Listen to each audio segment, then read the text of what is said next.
sempre soube que qualquer coisa que você vai fazer na vida, você precisa de referências. Eu acho que você precisa abrir o teu olhar para consolidar aquilo que você acredita. Então, sair de Brasília, para mim, ela me deu uma base, me deu motivos de questionamento de uma forma geral, que são fundamentais para a arquitetura. Então, o sair de Brasília, para mim, me trouxe novas realidades, de novas formas de lidar com o espaço, de lidar com o outro, do ser humano. Quando eu consolidei essa minha volta, os meus pais também tinham um sonho de construir uma casa, então a gente acabou optando por construir 2 casas iguais, espelhadas, no mesmo local, conectadas ali por uma relação muito sólida que a gente tem, e conectadas por esse sonho que foi morar próximo, que foi conviver de uma forma um pouco mais ativa, digamos assim. E foi um prazer fazer esse projeto para os dois, assim. Foi muito, muito, muito gratificante.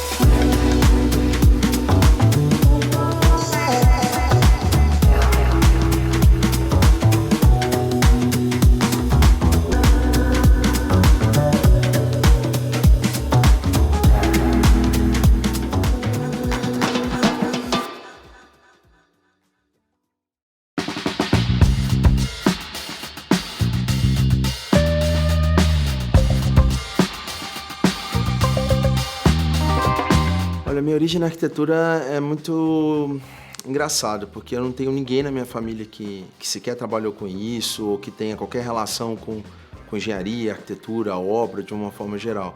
Eu venho de uma família de comerciantes, de pessoas que sempre trabalham muito no comércio. Mas eu sentia sempre essa tendência a ver como as casas eram formadas, como que a minha casa se dispunha no nosso dia a dia da minha família. Os meus pais sempre nos estimularam muito, eu e meu irmão, a fazer qualquer coisa. Então, quando eu tendenciava para algum lado, eles tentavam me instigar, entender melhor para que lado que eu estava indo e propiciar isso, assim, na realidade deles, na nossa realidade, a desenvolver esse lado. Eu sempre envolvia algo de infraestrutura para qualquer brincadeira que eu fazia. Então tinha muito essa relação com a manufatura, sabe? Com pegar algo e transformar em outra coisa. E eu lembro que meu pai falou, mas por que você não tenta arquitetura? Eu nem sabia o que era arquitetura.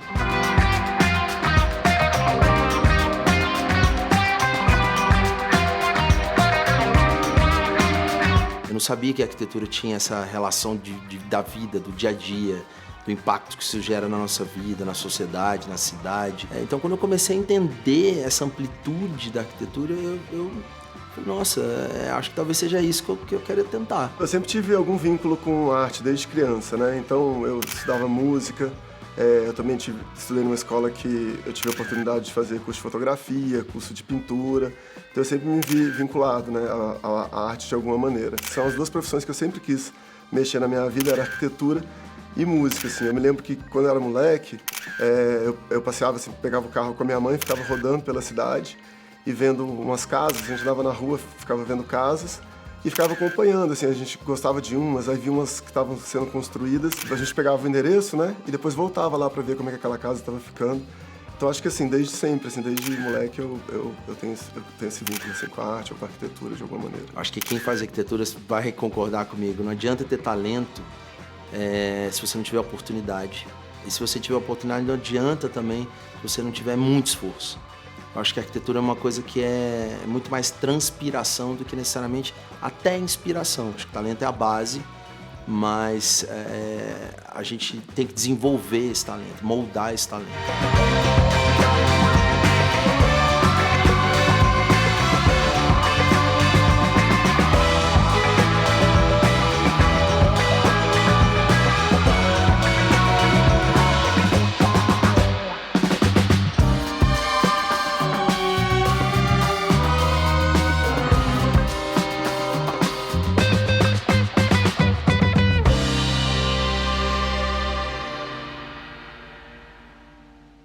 Eu sou amigo do Rômulo já faz muito tempo, a gente tinha um convívio de amizade normal, saía, tínhamos amigos em comum, E eu lembro que eu sempre admirei muitas coisas que o Rômulo fazia e vice-versa. A gente sempre trocou muita ideia sobre arquitetura. O Rômulo me mostrava algumas coisas dele, eu sempre dava pitaco, ele também via dando pitaco nos meus trabalhos. E, então, acho que vem muito daí, né? Dessa sintonia que a gente já tinha com a arquitetura antes da gente trabalhar junto. E eu lembro que eu sempre falava para ele, assim, ele ficava acompanhando muito os meus trabalhos, eu mostrando as coisas para ele, ele dando pitaco e tal. E eu sempre fazia esse convite para ele, falou, cara, a gente tinha que trabalhar junto, eu gosto tanto das coisas que você faz e acho que é recíproco e tal. Insisti, falei, não, cara, vamos embora, vamos fazer, montar um escritório e tal. E aí teve um amigo nosso que ia reformar um apartamento, ele disse que procurava algum arquiteto para fazer esse projeto para ele, mas não se identificava com ninguém. Aí o Romo falou comigo, foi onde surgiu a primeira oportunidade da gente trabalhar junto, né? Então, a gente não tinha nem o nome do escritório ainda, foi um primeiro trabalho que a gente pegou junto e dali foi desenvolvendo. A gente, como teve essa sintonia, foi legal, deu tudo certo, a gente uma hora falou, não, vamos embora, vamos montar e vamos embora. E foi assim.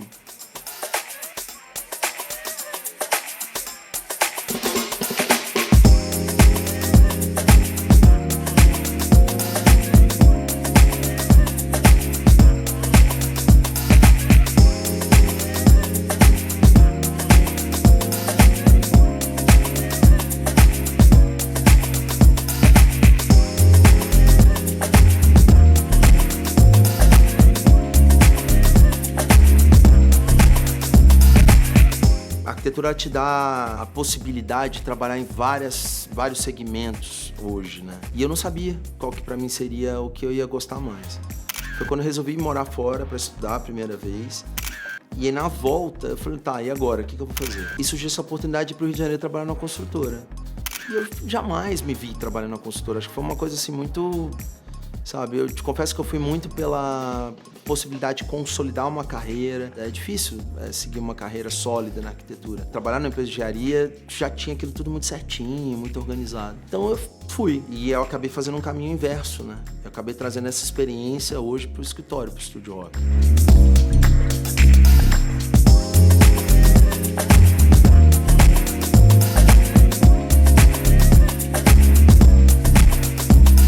Quando eu saí da construtora, que eu resolvi mudar a minha vida, achar um outro caminho, até porque eu entendi que aquilo foi bom, mas teve um período, teve um prazo para mim. A questão de viajar, eu acho que já era um desejo meu antigo, mas eu não associava direto a nenhum outro tipo de trabalho. E eu acho que foi ao decorrer desses anos, né, dessas viagens, que eu comecei a entender que isso talvez fosse a peça mais fundamental de referência para mim. A partir do momento que você vai para um país extremamente civilizado e logo em seguida você vai para outro que não é considerado tão civilizado, mas que tem outras formas de viver, de morar, de se alimentar, querendo ou não, você começa a associar isso e querendo ou não, você acaba aplicando isso no seu trabalho. As viagens, elas foram, eu costumo dizer que são fundamentais e você lembra, às vezes, de alguma referência. Isso, às vezes, não é tão prático, mas em cor, paleta de cor, textura, não necessariamente mais técnico, assim, de espaços. Então, tem um espectro ali de referência que é muito bacana. E nós, brasileiros, nós somos uma composição de várias culturas, né? Então, quando você tem essas referências, isso ajuda muito também. O André já era meu amigo de muito tempo. A gente sempre trocou muita figurinha com relação a trabalho, assim. E era legal porque não tinha compromisso até então antes. Era como um papo de amigos ali que gostam de algo em comum. E foi quando o André chegou pra mim e falou, por que a gente não consolida isso, sabe? Deixa de ser algo, talvez entre amigos, se torna algo profissional, que tenha potencial, que tem futuro. Foi quando surgiu esse primeiro trabalho, a gente... Mesmo sem o estúdio, a gente começou a fazer junto esse trabalho, fizemos junto. Foi um sucesso, assim, não só para o cliente, mas eu acho que para nós dois, enquanto trabalho. E aí começou a surgir o escritório. Então hoje o escritório, o Estúdio Rock, ele é um estúdio composto de duas pessoas extremamente diferentes, mas extremamente iguais. Isso que eu acho talvez o maior brilho do escritório, assim. O André é um cara técnico, um cara ali racionalíssimo, um cara que entende muito de todas as normas, é um cara muito focado muito nisso, assim. Eu, às vezes, um pouco mais avoado, mas eu também trago um pouco mais esse ar menos rígido, então isso equilibra muito os nossos trabalhos, assim. O que eu acho que se não fosse isso, talvez a gente não estaria onde a gente está, eu acho que a gente não estaria sonhando com o que a gente sonha. Que engraçado, porque a gente vai fazendo isso de forma tão orgânica, tão genuína, e quando a gente tem esse feedback, quando a gente vê pronto, a gente fala, nossa, mas é isso mesmo, se fosse só eu iria para um caminho, se fosse só ele iria para o outro, e talvez juntos tenha esse resultado que a gente vê hoje.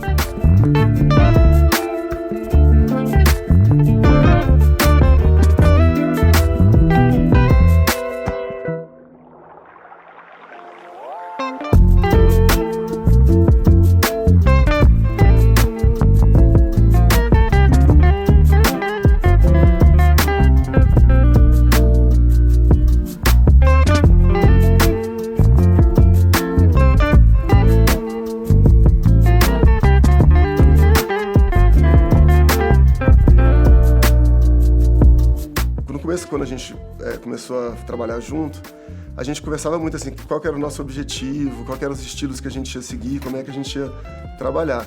E a gente chegou à conclusão que a gente não deveria se prender a um estilo específico, que a nossa maior função era interpretar aquilo que o cliente quer da melhor maneira possível.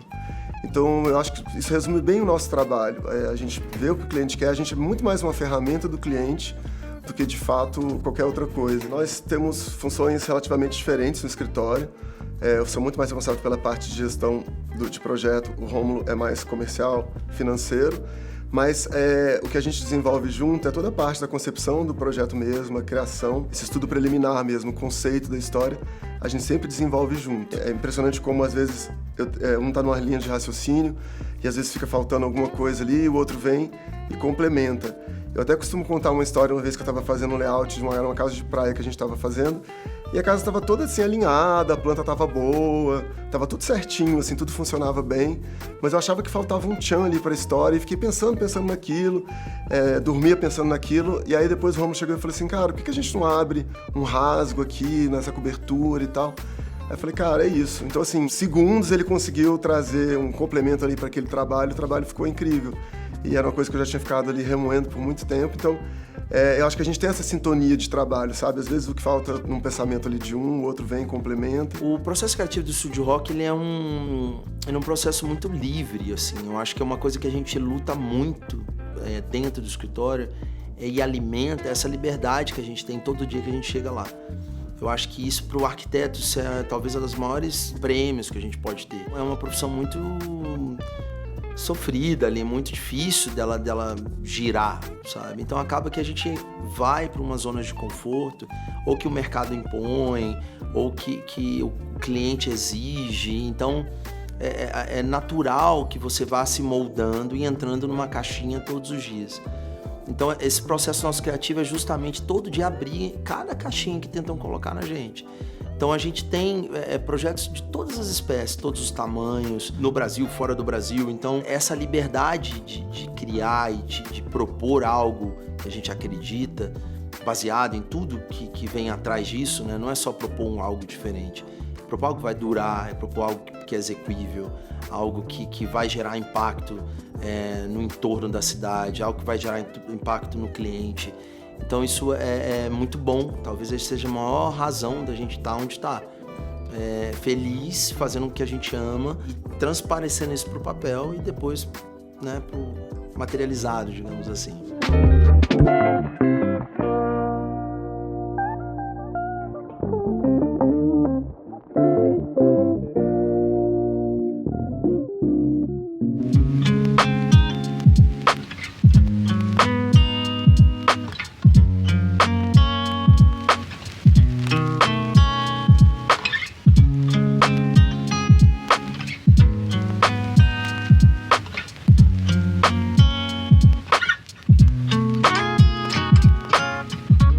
O projeto DOT foi um projeto muito interessante de fazer. Era um apartamento de 3 quartos, 3 suítes, que a gente transformou em 2 suítes.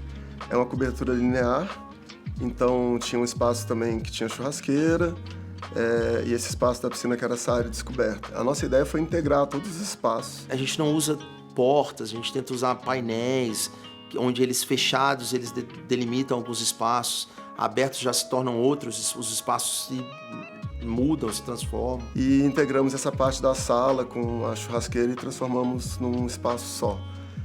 Com isso, a ideia era que você aumentasse a sua área da sala de jantar, e a própria sala, a sala de jantar, estaria integrada com esse espaço externo, transformando numa grande varanda, numa grande sala. Então a gente tem, por exemplo, uma área externa molhada, que a gente está usando o mesmo piso, uma área interna seca.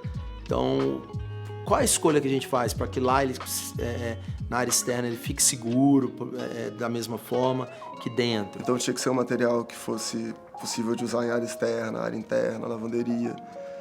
Então é um único piso de fora a fora. E no teto também a gente usou um único material que era madeira, que era um laminado de pau-ferro, né?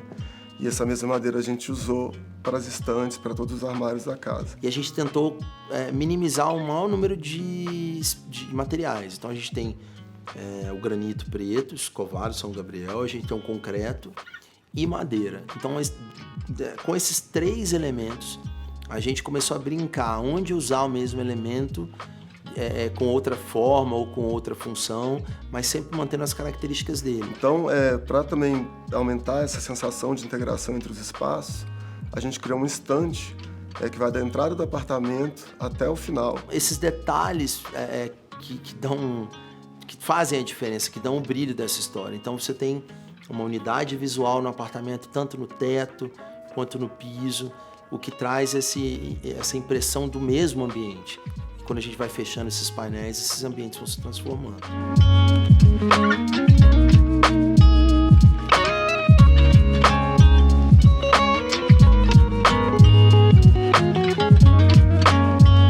A Residência GR é uma casa para uma menina de 22 anos e é um projeto que a gente tem um carinho muito grande por ele. Ele é um projeto que ele tem 100% de ocupação dos lotes, tanto nas 2 laterais quanto no fundo, você pode encostar a casa. Então você ficava muito preso assim, ao vizinho que você vai ter do lado. Existe uma dificuldade em criar a ventilação para essa casa. A gente tinha que ter uma suíte master com closet, 2 quartos de hóspede, piscina, cozinha ampla, garagem para 2 carros. Então como fazer isso? Então a gente criou no centro da casa um grande pátio ali com uma piscina e um jardim vertical, justamente para criar essa ventilação. Então a gente voltou todos os quartos e a sala para essa parte interna e colocamos ali uma piscina e um deck. Então a gente trouxe bastante luz natural para o projeto, que é muito interessante, uma vez que as 3 laterais do terreno estão coladas com os vizinhos. Então a gente teve que abrir a casa para cima, no caso. Um recurso que a gente usou também, que é muito interessante, foi uma escada helicoidal de chapa metálica, que a gente vai pintar de branco. Por ser um elemento assim, primeiro que o espaço que você precisa para uma escada dessa é menor do que uma escada comum. É uma escada muito confortável, se bem projetada, a escada helicoidal é muito confortável e muito segura. E, em contrapartida, também é uma escada que tem um efeito visual muito interessante. Acho que ela tem um impacto, é como se fosse... Costumo dizer que é a cereja do bolo desse projeto, né? Então a gente tirou ao máximo o melhor proveito do terreno.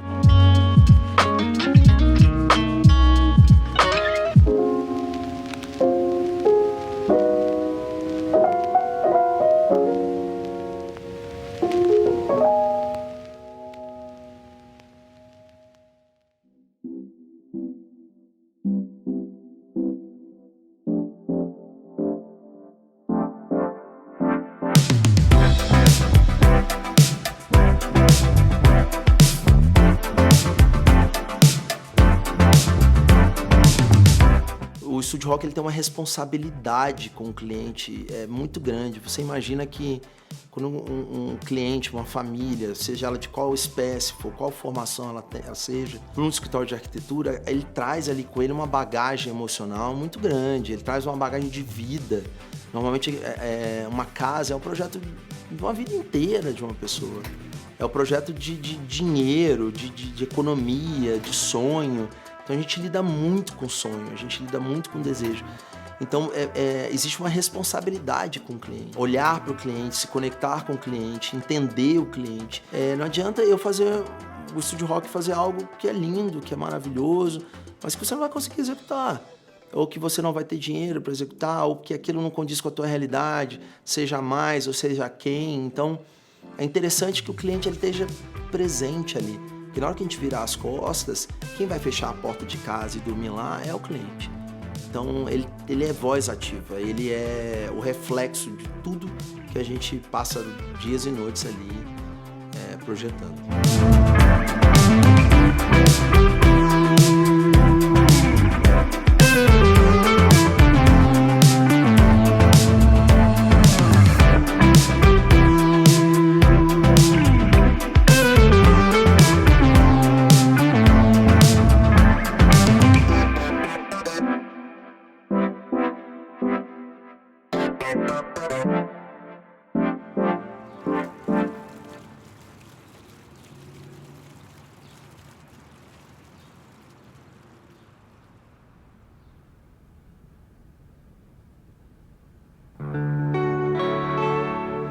A gente quer democratizar a arquitetura porque todo mundo precisa de arquitetura, né? As pessoas costumam até dizer, a arquitetura é um artigo de luxo, é para você ter, só para quem tem dinheiro. E na verdade não é, né? A gente sempre quer que o nosso cliente faça o melhor uso do dinheiro. E a gente acredita que você contratando bons profissionais, você sempre vai ter uma otimização daquilo que você vai gastar, do que você vai fazer, um melhor aproveitamento. Então, acho que a democratização da arquitetura tem que estar nisso aí, né? Dessa melhor vivência da pessoa ali no espaço, né? Independente de dinheiro ou não. Acho que é esse o caminho. O arquiteto, ele veio muito tempo associado a algo supérfluo ou algo muito caro, ou só especificações ali que não vão funcionar, ou que ela não tem uma certa utilidade, uma funcionalidade. Então, democratizar para mim é isso, é fazer o papel do arquiteto o que ele é, trazer ele para a essência dele. A gente tenta entender as necessidades, o que cada família precisa, qual é a capacidade financeira daquilo acontecer, qual é a viabilidade de onde aquele projeto vai ser inserido, de aquilo realmente acontecer. Então, a gente tem um papel muito importante e, como eu falei, começa o cliente aqui, mas o projeto vai ficar 20, 30, às vezes até mais anos inserido numa cidade, num contexto. A gente tem um papel social muito forte mesmo. Então, democratizar para mim a arquitetura é isso, é trazer o cliente para perto, é explicar os prós e os contras, é trocar ideia baseada em técnica, em referência econômica, em materiais. É um conjunto de fatores que fazem com que um projeto tenha sucesso.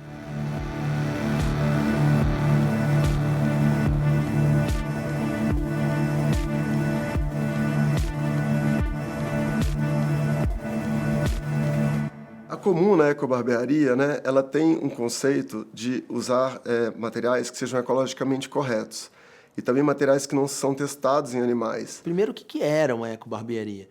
Porque para mim, barbearia era nada mais o local que a gente vai lá e corta o cabelo, faz a barba e vai embora. Mas não, acho que hoje o conceito começou a se ampliar muito, né? Hoje, normalmente, você tem locais que vendem café, bebida.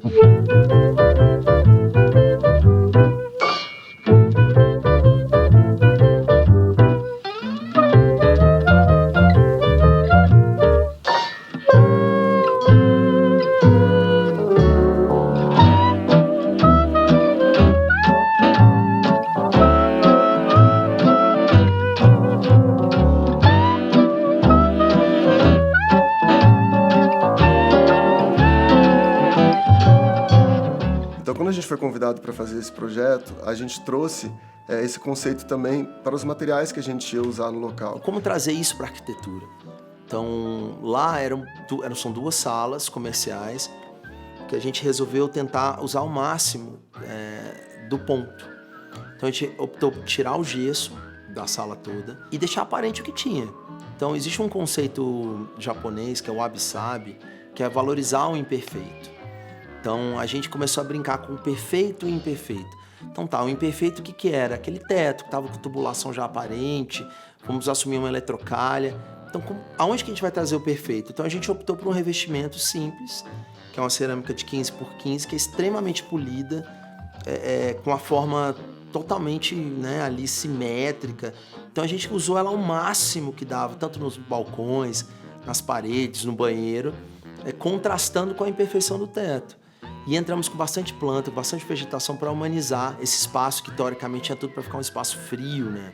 Já que você está usando muito revestimento ali, polido. E com isso a gente conseguiu trazer esse conceito literal, né, para o espaço físico da comuna.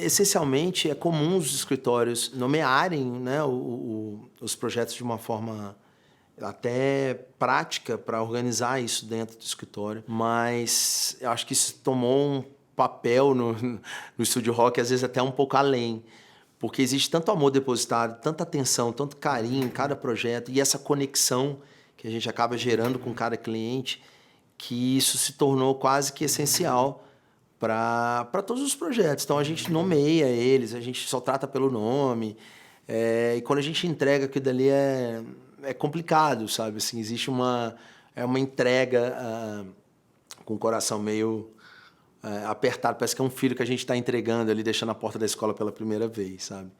Mas o nome vem muito disso, existe justamente muito mais por essa conexão. Tem esse lado organizacional, obviamente, dentro do escritório, mas tem essa questão da conexão com o cliente.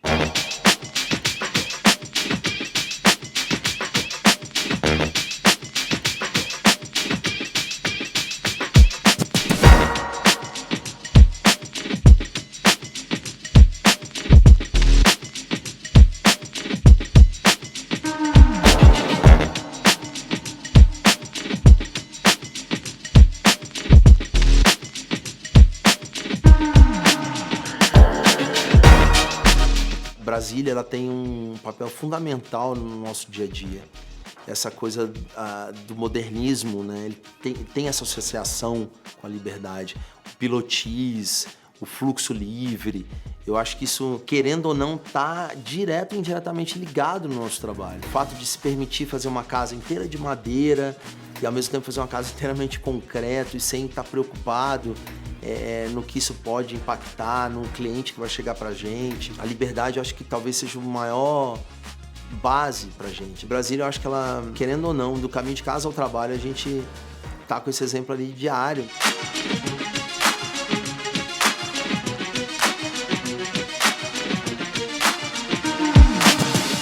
Como fazer algo para você mesmo, como fazer algo que represente o seu lifestyle, como fazer algo que te represente antes, durante e depois. Eu acho que a gente vem de uma evolução. Eu estou em constante movimento, constante mudança. E a Tragaluz tem muito isso. A Tragaluz é uma casa muito aberta, uma casa que te traz possibilidades de mudar os objetos, mudar os móveis. E onde a casa em si é o ponto que menos importa. O que importa ali é o que ela proporciona, é a vista que ela tem, a forma, o formato que ela tem, que é voltado pro que tem de mais bonito que é a paisagem. O projeto Tragaluz, ele reflete sim o desprendimento de algumas formalidades que alguns outros projetos acabam impondo. Não existe o meu ali naquela casa, existe o nosso. Então quando você entra ali, você tem a cozinha, que você tem conexão com um dos quartos, com uma suíte e assim por diante. Então a Tragaluz, ela foi um projeto sensacional de fazer, difícil, mas sensacional. Então onde você tem ali características ou detalhes ali que dizem muito sobre o que ela é. O fato do concreto aparente, a água presente em todos os lugares, o vidro, acho que traz essa conexão do interno com o externo. Então, você olhando por fora, você vê que, arquitetonicamente falando, elas são idênticas, mas ela é extremamente diferente, assim. Não só o layout, não só o mobiliário, mas é impressionante como parece que você está em duas casas. Teve um motivo, não só esse do sonho, mas um motivo prático também. Uma coisa é você negociar material X e 2x, né? O dobro. Então, assim, além da técnica de construção, o que você começa a errar aqui, na segunda você já tem um know-how melhor, você já tem uma dinâmica melhor de construção, e além de economia na compra e negociação dos materiais. Então, foi uma casa que foi feita em 10 meses cada casa, foi tudo muito dinâmico, com um desperdício de material baixíssimo, assim. que ajudou muito o produto final. E representa muito, me representa muito, assim.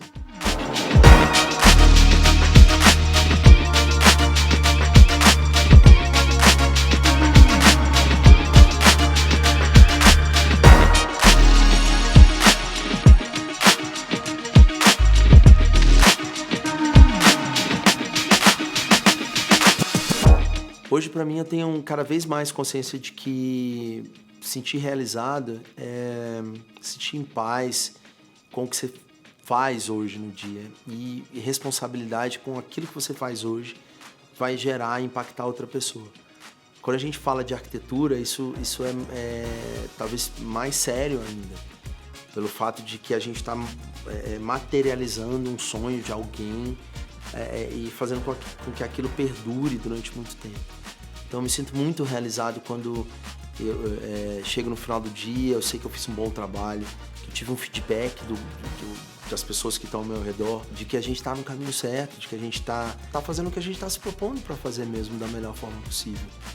E tem gente que vai viver a vida inteira e não vai conseguir ter esse sentimento de paz, sabe? E eu tenho esse privilégio de, com meus 40 e poucos anos, já estar vivenciando um pouquinho disso, assim. Eu acho que isso é apenas o começo, eu acho que a gente está plantando muita coisa ainda. Eu acho que a gente tem muita coisa para deixar a marca aí para trás. E esse reconhecimento, ele está vindo de uma forma muito natural e orgânica e é cada vez mais gratificante.